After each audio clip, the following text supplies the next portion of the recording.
ഏറ്റവും മികച്ച ചിത്രത്തിനുള്ള ദേശീയ പുരസ്കാരം നേടിയ ആട്ടത്തിൻ്റെ സംവിധായകൻ ആനന്ദ് ഏകർഷി ഒപ്പം ചേരുന്നു. ഒരുപാട് വെല്ലുവിളികളെ അതിജീവിച്ചെടുത്തൊരു ചിത്രമാണ്, അതിന് തന്നെ ദേശീയ പുരസ്കാരവും ലഭിച്ചിരിക്കുന്നത് അല്ലേ? അത് തീർച്ചയായിട്ടും. ആക്ച്വലി അങ്ങനെ വെല്ലുവിളികൾ എന്ന് പറയാൻ സത്യം പറഞ്ഞാൽ ഇല്ലായിരുന്നു. എല്ലാം വളരെ സ്മൂത്തായിട്ട് നടക്കാൻ ഒരു പ്രൊഡ്യൂസർ ആദ്യം തന്നെ ഓൺ ബോർഡ് വന്നതുകൊണ്ട് അങ്ങനെ വെല്ലുവിളികളിലായിരുന്നു. ഈ തീർച്ചയായിട്ടും അതിൻ്റെ വെല്ലുവിളി എന്ന് പറഞ്ഞാൽ ഈ സിനിമ എങ്ങനെ ആളുകളിലേക്ക് എത്തും, അതിൻ്റെ തിയേറ്ററിക്കൽ റണ്ണിനകത്ത് ഒരുപാട് വെല്ലുവിളികളുണ്ടായിരുന്നു. കാരണം പടം തിയേറ്റേഴ്സ് നിലനിർത്താതിരിക്കുക, എല്ലാ ആഴ്ചയും പടങ്ങൾ വലിയ വലിയ സ്റ്റാർ പടങ്ങൾ വരുമ്പോൾ നമ്മുടെ സിനിമ അത്യാവശ്യം 60% 70% കപ്പാസിറ്റിയിൽ ഓടുമ്പോഴും നമ്മുടെ ഷോകൾ കുറയ്ക്കുക, അങ്ങനെയുള്ള വെല്ലുവിളികളുണ്ടായിരുന്നു. പക്ഷേ അതെല്ലാം തരണം ചെയ്ത് ഒരുപക്ഷെ OTT-യിൽ ഒരു മികച്ച റണ്ണുണ്ടായിരുന്നു. നമുക്ക് ഫെസ്റ്റിവൽസിലൊക്കെ ഒരുപാട് അവാർഡുകൾ കിട്ടി. പക്ഷേ ഇപ്പോൾ എനിക്കൊന്ന് ഇന്ത്യയിലെ നമുക്ക് ആഗ്രഹിക്കാവുന്ന ഏറ്റവും വലിയ 3 അവാർഡുകൾ കിട്ടി. ഈ സിനിമയിലെ ഏതാണ്ട് 11 കഥാപാത്രങ്ങൾക്കും അവരവരുടെ സ്വന്തം പേര് തന്നെയാണ് കൊടുത്തിരിക്കുന്നത്. അങ്ങനെ ഒരു തീരുമാനം എന്തുകൊണ്ടായിരുന്നു? കാരണം ഞാൻ നേരത്തെ പറഞ്ഞ പോലെ ഈ സിനിമയിലുള്ള ഈ പറഞ്ഞ 11 ആൾക്കാർ എനിക്ക് 20 വർഷമായിട്ട് അറിയാവുന്ന സുഹൃത്തുക്കളാണ്. ഇവർ തമ്മിൽ അതീവ സൗഹൃദമുള്ള ആൾക്കാരാണ്. അപ്പോൾ ഞാൻ ആലോചിച്ചു, ആ എല്ലാ സീനിലും ഇവരുണ്ട്. അപ്പോൾ തമ്മിൽ 20 വർഷമായിട്ട് അറിയുന്ന ആൾക്കാർ വേറൊരു പേര് വിളിക്കുമ്പോൾ ഉള്ളൊരു സത്യസന്ധത കുറവുണ്ട്.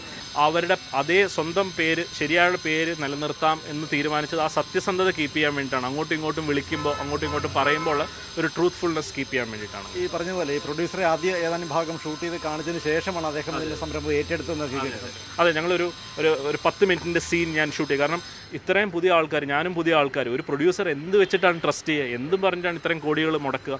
അപ്പോൾ എൻ്റെ ഒരു ഫ്രണ്ട് ഉണ്ട്, ആശ എന്ന് പറഞ്ഞാൽ. അപ്പോൾ ആശയുടെ എന്ന് ഞാനൊരു 1.5 ലക്ഷം രൂപ കടം മേടിച്ച് ഞങ്ങൾ ഒരു 10 മിനിറ്റിൻ്റെ സീൻ, ഒരു സിനിമ ഷൂട്ട് ചെയ്യുന്ന പോലെ തന്നെ. ഇപ്പം പ്രേമമൊക്കെ ഷൂട്ട് ചെയ്ത ആനന്ദ് സി ചന്ദ്രൻ എന്ന് പറയുന്ന സിനിമാറ്റോഗ്രാഫറാണ് എനിക്കത് ഫ്രീ ഓഫ് കോസ്റ്റ് വന്ന് ഷൂട്ട് ചെയ്ത് തന്നു.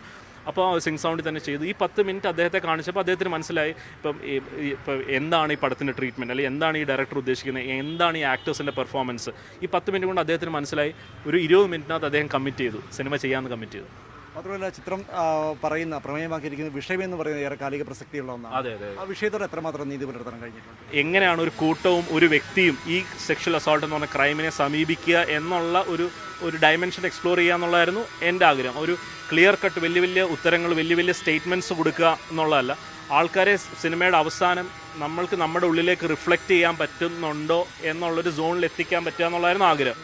അത് അറിയില്ല എത്രത്തോളം സംഭവിച്ചിരിക്കുന്നത് പ്രതീക്ഷിക്കാം. കാരണം അതുകൊണ്ടുള്ള ദേശീയ അവാർഡ് ഇപ്പോൾ നമുക്ക് വേണമെങ്കിൽ അങ്ങനെ പറയാം. ചിത്രത്തിന് മാത്രമല്ല, ചിത്രത്തിൻ്റെ എഡിറ്റർക്കും അവാർഡുണ്ട്. അത് വളരെ വളരെ സന്തോഷമുള്ള ഒരു കാര്യമാണ്. കാരണം ഈ സിനിമയുടെ എഡിറ്റിംഗ് എന്ന് പറഞ്ഞാൽ വളരെ ചലഞ്ചിങ് ആയിട്ടുള്ള, കാരണം ആദ്യ സീൻ മുതൽ അവസാന സീൻ വരെ 10-13 കഥാപാത്രങ്ങൾ, ഇത്രയും ഡയലോഗുകൾ, ഇത്രയും റിയാക്ഷൻസ്.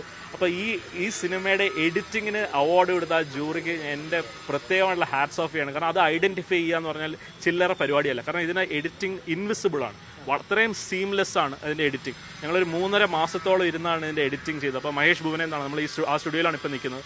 അപ്പോൾ അദ്ദേഹത്തിന് ഈ അവാർഡ് കിട്ടി, അദ്ദേഹം ടോട്ടലി ഡിസേർവിംഗ് ആണ്. അടുത്ത പ്രോജക്റ്റ് ഏതാണ്? അടുത്തൊരു ലവ് സ്റ്റോറിയാണ് അതിൻ്റെ എഴുത്ത് നടക്കുന്നത്. കൊമേഴ്സ്യലാണ്? അങ്ങനെ കൊമേഴ്സ്യൽ അങ്ങനെ ഒരു ഐഡിയ എനിക്കില്ല. ഒരു സിനിമ ചെയ്യുക, നല്ലൊരു സിനിമ ചെയ്യുക, അത് എല്ലാ തരത്തിലും സ്വീകരിക്കപ്പെടണം എന്നുള്ള ആഗ്രഹമുണ്ട്. യെസ്. അങ്ങനെ ദേശീയ പുരസ്കാര പ്രഖ്യാപനത്തിൽ അവാർഡുകളുടെ തിളക്കത്തിലാണ് മലയാള സിനിമയും. അതിൽ തന്നെ ആട്ടത്തിന് കിട്ടിയ അവാർഡാണ് മലയാള സിനിമയ്ക്ക് തന്നെ ഏറെ അത്ഭുതകരമായിരിക്കുന്നത്, അല്ലെങ്കിൽ സന്തോഷിപ്പിക്കുന്നത്. ചിത്രത്തിന് മാത്രമല്ല, ചിത്രത്തിൻ്റെ എഡിറ്റർക്കും ദേശീയ പുരസ്കാരമുണ്ട്. മനോജ് മാടശ്ശേരിക്കൊപ്പം പ്രദീപ് ജോസഫ്, മാതൃഭൂമി ന്യൂസ്, കൊച്ചി.